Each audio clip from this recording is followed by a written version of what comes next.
Today, how men can find stability in early recovery through honesty, curiosity, and self-love.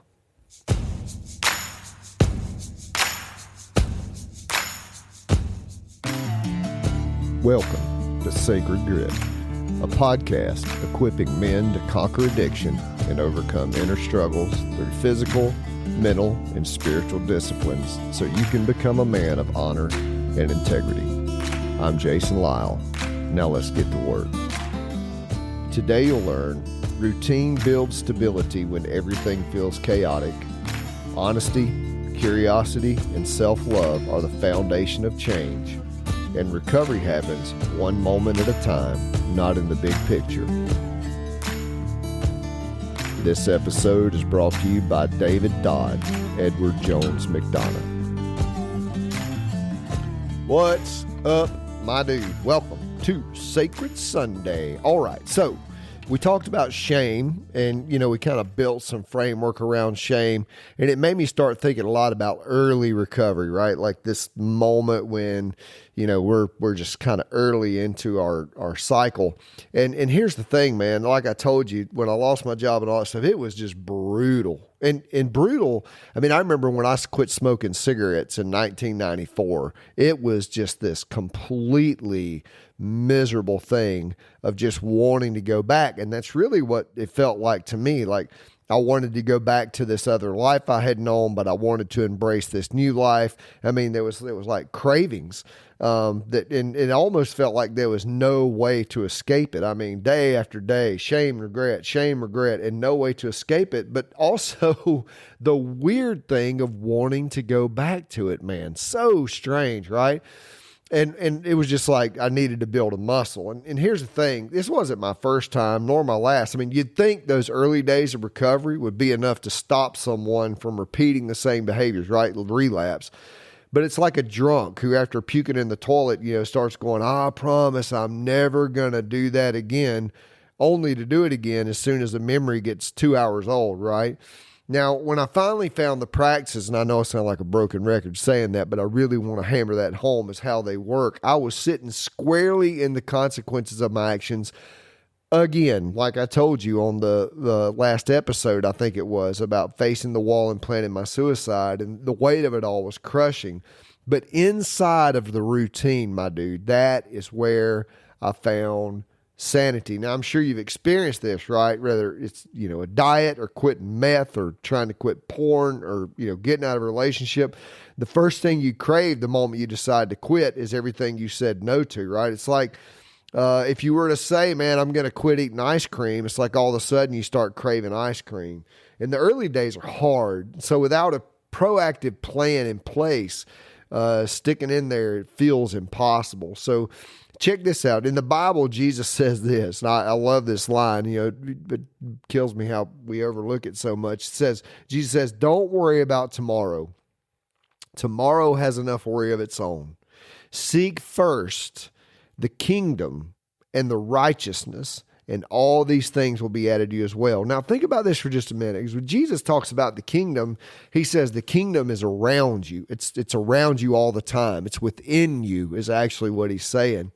And then he says righteousness. So think about this with me for a minute, right? If I stop worrying about, what about tomorrow? And what if I use tomorrow? And what if I make the phone call tomorrow? And what if I go back tomorrow? And what if this afternoon I get a real bad craving and I go buy a pack of cigarettes, or whatever the case may be? What if we stop doing that? And check this out. We just said, no. Right here, right now, I am going to search inside myself for what's true in this moment. Right? Because in early recovery, it's easy to get stuck staring at the big picture.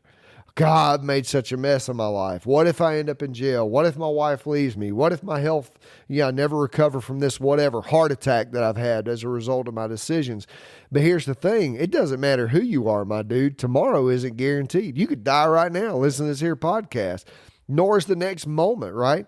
All we truly have, and let this sink in, please, as deep as you can let this sink into your brain, all you have, my dude, is right now. You cannot change anything about yesterday.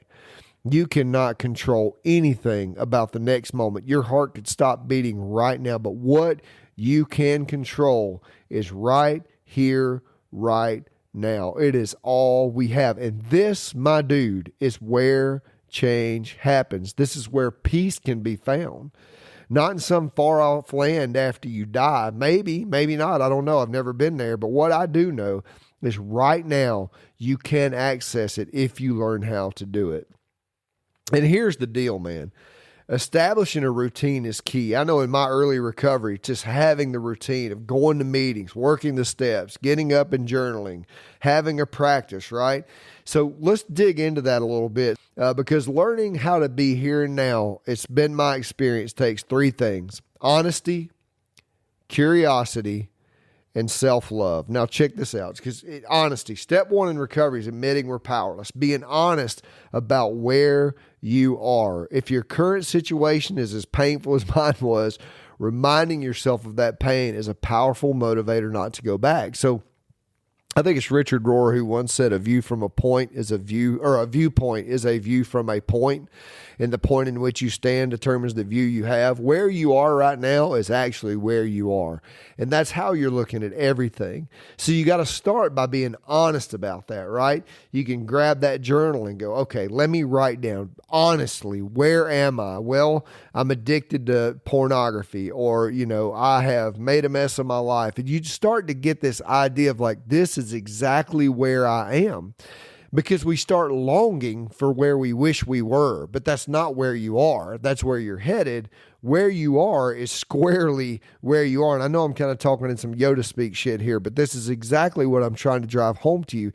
You stop leaving where you are and stay there. Sit with the pain, sit with the shame, sit with the consequences, and then you make the decisions. Because the second piece of this is curiosity. Ask yourself the question in a journal: how and why did I get here? Right? Einstein said, I quote this quite often, you can't solve a problem with the same thinking that created it. Get curious about your thought process. Okay, so what got me here? For me, it was my adoption. Okay, so I'm seeing the world through the lens of a little adopted child. And so I'm justifying my behaviors because I'm like, well, I just can't help it. Maybe your parents divorced when you were little. Maybe you were abused as a child. Maybe things were withheld I don't know what it is, but get curious, man. Don't feel like that's stupid, because so many men I work with go, well, it happened when I was 5. That's stupid, or it doesn't make sense. You know what doesn't make sense? The shit you keep doing over and over and over that brings destruction to your life. That doesn't make sense. What does make sense is being curious about why you do that. Ask yourself the hard questions. And then the third part is this: it's self-love, right? To love yourself enough to choose differently. Because when you truly love yourself, you choose actions that bring healing instead of destruction, right? I think about the illustration of the oxygen mask on the plane. If you've heard this from me before, then just listen one more time. It bears repeating.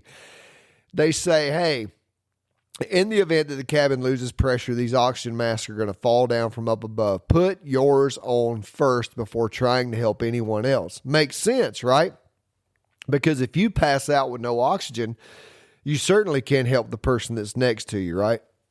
So think about that. If I love myself first, if I care for myself enough so I can stay sober instead of going back to my addiction, everyone around me benefits from that. Because if I go back again, I'll make everyone suffer again. So the way that I stop suffering is by loving me first. Now, I've had all people tell me all manner of things like, well, that sounds like narcissism, that I'm just loving myself first. But when Jesus was asked what the greatest commandment was, here's what he said: love the Lord your God with all your heart, soul, mind, and strength. And the second is like it: love your neighbor as yourself. Because here's what I believe Jesus knew: you can't love your neighbor unless you first love yourself. Because before then, your neighbor is just someone there to make you feel something. But when you feel that love in and of yourself, and I'll say the Holy Spirit comes up inside of you, that love of God comes into your heart space. Until you feel that, And as I've said, I feel that in the cold water, you're really trying to get access to love through everybody else. But when you access love through yourself, now you have something to give back. Now, to stabilize an early recovery, you have to be honest about where you are, curious about how you got there, and then love yourself enough to leave the old thought patterns behind, right? Now, this is a we journey, not just a you journey, right? Men all over the world are fighting the same battles you are, and you don't have to do this alone, my dude. You have to make your recovery a we, because the world is a better place when you are a better place.